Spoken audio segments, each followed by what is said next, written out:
नमस्कार, आप देख रहे हैं दैनिक ट्रिब्यून और मैं हूं भगवत सिंह।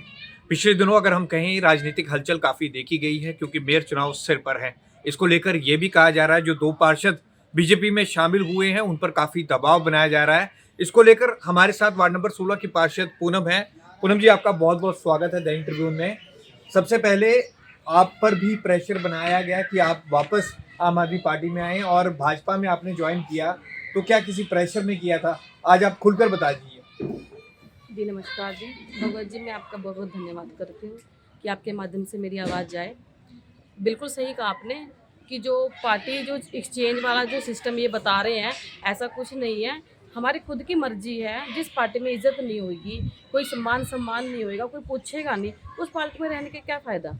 अब जो बीजेपी की बात हो रही है, बीजेपी बहुत अच्छी पार्टी है, विकास कार्य करती है, सबको पता है ये। लेकिन बात ये होती है कि मेरे को जो साथ चाहिए था मेरी पार्टी से, उन्होंने मुझे नहीं दिया। अब मैं अपने वार्ड में काम करवाना चाहती हूँ और किसी का जैसे कोई पर्सनल काम होते हैं वो भी करवाना चाहते हैं, तो मैं किसके पास जाऊँ? मेरी पार्टी तो बोलती है हम मीटिंग में हैं, हम बाहर हैं, अभी नहीं आ सकते। तो ये सिर्फ हम समझते हैं, लोग नहीं ना समझते इस चीज़ के लिए। लोग सोचते हैं कि बहाने मार रही है। तो इसलिए मेरा मन उस पार्टी से बिल्कुल हट चुका है। पूनम जी, मैं इसलिए कह रहा हूँ क्योंकि मेयर इलेक्शन और मेयर चुनाव से ठीक पहले आप बीजेपी में गए, इसलिए लोग सवाल उठाते हैं कि एक ठीक चुनाव से पहले ये माहौल क्यों बनता है कि पार्षद बीजेपी में जाते हैं। देखिए, ये तो अपने अपने एक सोच का वो है कि हाँ भी इलेक्शन के टाइम ये पार्षद एक्सचेंज होते हैं कि दूसरी पार्टी में चले गए। एक मौका होता है, एक दिल होता है, कब दिल मान जाए, कब चले जाए, इसको तो कोई वो लेना देना नहीं है कि पार्षद मेयर इलेक्शन के टाइम ही जाते हैं। बहुत से पहले ही चले गए थे, बहुत से अब बाद में भी जाना चाहते हैं। तो मेरा जो डिसीजन था मैंने ले लिया, उस समय मैं चली गई। अच्छा, एक बात बताओ, आपको पार्टी ने कहीं पर भी सपोर्ट नहीं किया जिस तरह से आप बता रहे हैं। क्या आपके गिला शिकवा खास तौर पर रहे, किस इंसिडेंट में रहे ऐसे? देखिए, पार्टी का मैंने कहाँ साथ नहीं दिया। मेरे हस्बैंड के ऊपर इतना बड़ा मर्डर केस जो पड़ा था, वो भी एक अनदेखे की ही वजह से पड़ा था। मैं इनके पास भी गई हूँ कि ये झूठा केस है, इनको देखो। अपने काम के लिए जब मेयर इलेक्शन था कुलदीप टिटे के टाइम, तो ये हाई कोर्ट तक चले गए। लेकिन मेरे पति के उसमें इन्होंने कोई मतलब एक्शन भी नहीं लिया। बस ये बोलते रहे, देखेंगे, देखेंगे। अब देखने से तो देखो कुछ नहीं ना होता, करने से होता है। अगर ये मेरा उस समय साथ देते तो आज मेरा 6 महीने मेरे पति काट के ना आता और अभी भी केस चल ही रहा है। तो इसलिए ना उस पार्टी से ना कोई उम्मीद कर ही नहीं सकते। और मेरे बेटे का भी क्या कसूर है? मेरा बेटा सेंट जेवियर स्कूल में पढ़ता है, हॉस्टल में रहता है वो। वो अभी +2 में है। लेकिन उस समय जब मेरे पति पे मर्डर केस पड़ा था, तो स्कूल प्रशासन की तरफ से उसको भी एक मैसेज दिया कि आपका जो पापा है वो मर्डर केस में अंदर है, हम आपको स्कूल में नहीं रख सकते। तो मैं ये पूछना चाहती हूँ कि कौन से संविधान में लिखा है ये कि जिसका पापा मतलब कोई भी फैमिली मेंबर भी मर्डर केस में कोई अनदेखे किसी चीज़ में चला जाए जेल में, तो उसके बच्चे को स्कूल से निकाल दिया जाता है। ये प्रेशर किसने बनाया था? मतलब ये वाली बात तो किसी को पता ही नहीं है। मैंने तो बहुत पहले बोली है, मेरी पार्टी में सबको पता ही है। बस ये मिल के ज़रूर गए हैं। वालिया जी का मैं एहसान मानती हूँ इस चीज़ के लिए। कहते हैं ना कि हमेशा इंसान को अपना बुरा वक़्त कभी नहीं भूलना चाहिए। वालिया जी मेरे साथ गए हैं, मुलाकात पे भी गए हैं, उन्होंने साथ भी दिया। लेकिन एक इंसान साथ दे रहा है और पार्टी पूरी खड़ी तमाशा देख रही है, तो वो चीज़ भी गलत है। और पार्षद इतने सारे हैं, कुलदीप टेटा भी उस समय मेयर था, मेरी क्या मदद करी किसी ने? या मेरे पास किसी ने आके देखा मैं कैसे मतलब रह रही हूँ या मैं कहाँ धक्के खा रही हूँ? तो कुछ नहीं देखा मैंने। अच्छा, एक बात आ रही है कि आप पर प्रेशर बनाया जा रहा है कि आप वापस आम आदमी पार्टी में जाएँ। इस बात में कितनी सच्चाई है और आम आदमी पार्टी के कौन-कौन से पार्षद आपको मनाने आए थे खास तौर पर और रुपयों का भी लालच दिया गया था? बिल्कुल, दिया गया था जी, ₹2 का लालच भी। और मेरे पास जब मैंने बीजेपी जॉइन की है, तब मेरे पास लगातार ढींगरा जी, अपने 38 के जो योगेश ढींगरा जी हैं, वो जसविंदर कौर वार्ड नंबर 1 से हैं, और उनके जो हस्बैंड थे, 3-4 दिन मेरे साथ लगातार मतलब आए मेरे घर पे भी।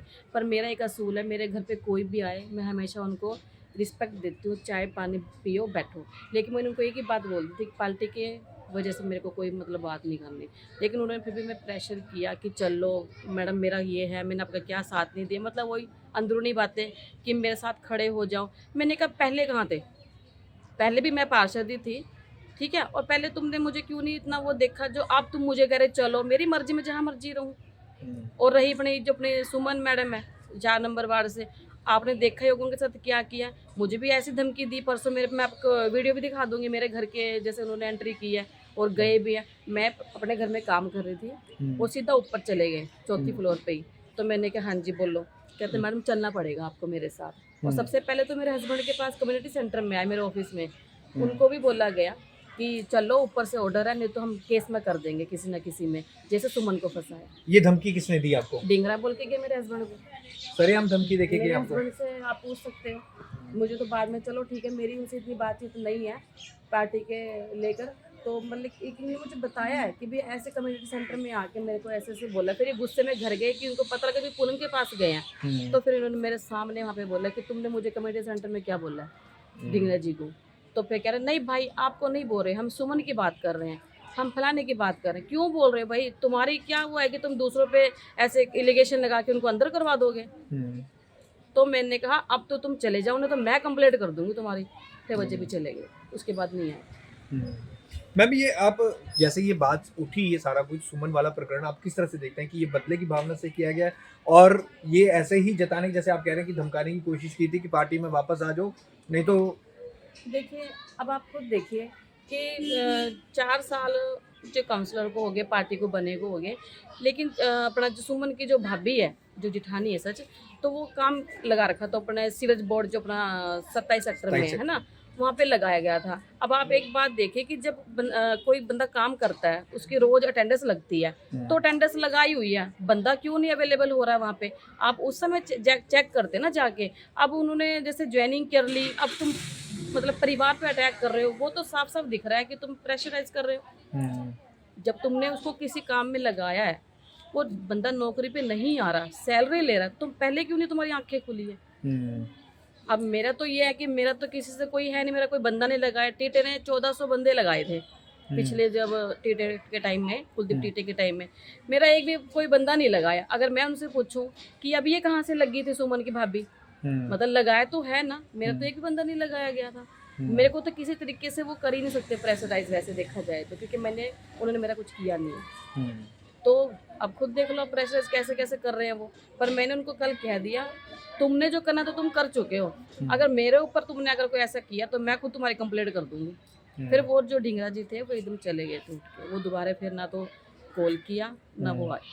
पैसों का भी लालच दे रहे थे कि बिल्कुल। मेरी मम्मी के घर जा जाके बोल रहे हैं, मेरी मम्मी का मुझे कॉल आई, कहती कहाँ पे है, मैं कहा मम्मी मैं यहीं पे हूँ, कहती मेरे पास ढिंगरा जी और पंजाब, वो मतलब मम्मी इतना जानते नहीं है, तो उन्होंने बोला कि वो पंजाबी जो लेडीज़ है, मैं कहा जसविंदर दीदी, कह रही हाँ वो भी आए हुए हैं और भाई कह रहे हैं कि पूनम को मना लो, ये लास्ट है, उन्होंने क्या करना है, बीजेपी वालों ने फलाना है, ये है वो है।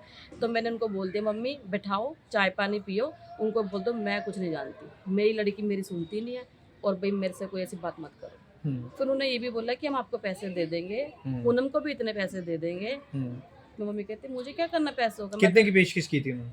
अब ये तो मैं नहीं कह सकती, पर मम्मी की जो बात थी, कहते मैं आपको 5 लाख दे दूंगी, पूनम को इतने दे दूंगी। तो मैंने कहा मुझे पैसों की कोई जरूरत नहीं है। मेरे को तो अभी गुस्सा था कि मुझे खोटा सिक्का समझते हैं ना ये, कि हाँ पूनम को तो कुछ पता ही नहीं है, पूनम के हस्बैंड के साथ इतना कुछ हो गया, बेटे के साथ इतना कुछ हो गया, कभी सुध बुध नहीं ली, किसी पार्षद ने नहीं ली, किसी बड़े नेता ने नहीं ली।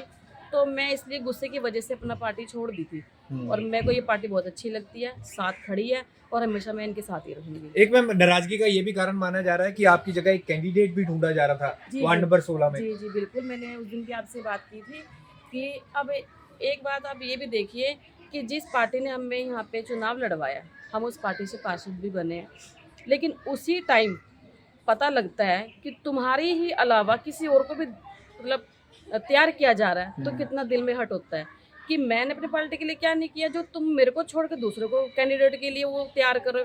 और मैंने आपको बोला भी था, मेरे पास एक ऑडियो भी है जो मैंने कहा मैं दिखा दूंगी, अगर आप देखना चाहते हो तो देख सकते हो। इसकी ऑडियो भी है आपके पास? बिल्कुल, मेरे पास 2 मिनट की मतलब ऑडियो है, तो मैं दिखा सकती हूँ आपको। ये किसी ने आपको दी थी कि आपकी डायरेक्ट बातचीत हुई थी कि किसी ने बताया था आपको? नहीं, मुझे किसी ने दी थी। मैं मेरे साथ तो ऐसे कर क्यों बात करेंगे, वो किसी और से बात हुई है, फिर उसने मुझे बताया कि ऐसे ऐसे करके तुम्हारी पार्टी के अध्यक्ष विजय पाल जी बात कर रहे हैं। मैंने कहा अच्छा, मैं कहा मेरे से तो कोई कांटेक्ट नहीं हुआ। मैं कहा चलो कोई बात नहीं, रीजन मेन तो ये भी था। ओके हाँ। अच्छा मैम, लास्ट क्वेश्चन है, अगर आप इसका जवाब देना चाहें। ऐसा कहा जा रहा है कि आप बीजेपी में गए क्योंकि बीजेपी ने आपको एक मोटा अमाउंट दिया, लाखों में एक पैसे दिए हैं दोनों पार्षदों को, इसलिए ये बीजेपी में गए। ये कहाँ तक सच्चाई है? क्योंकि ये अफवाह मार्केट में, अगर हम कहें बाजार में कहें, अफवाह उड़ती हैं। अगर आप इसका सही जवाब देना चाहें। देखिए बात ऐसी है, तो बातें चलती रहती हैं, कि किसने क्या अमाउंट दिया है, किसने क्या। अगर अमाउंट की बात ऐसी है तो पार्टी, आम आदमी पार्टी पैसे लेके घूम रही है ना। अगर मुझे पैसों का ही वो होता तो मैं तो साथ के साथ चली जाती।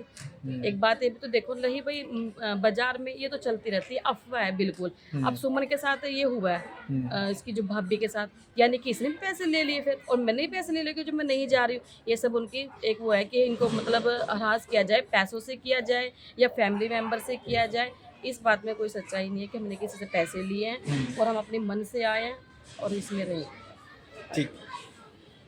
तो वार्ड नंबर 16 से पार्षद पूनम है। लगातार जब से ये बीजेपी में गए कई सवाल उठे और पिछले दिनों राजनीतिक हलचल भी देखी गई है मेयर इलेक्शंस को लेकर, खासतौर पर जब पार्षद सुमन की जेठानी की गिरफ्तारी होती है। इस मामले में इनका भी कहना है कि इन्हें भी डराया गया, धमकाया गया कि पार्टी में वापस आ जाओ, नहीं तो आपके साथ भी ऐसा होगा। इसको लेकर हमने पार्षद पूनम से खुलकर बातचीत की। दैनिक ट्रिब्यून के लिए भगवत सिंह की रिपोर्ट।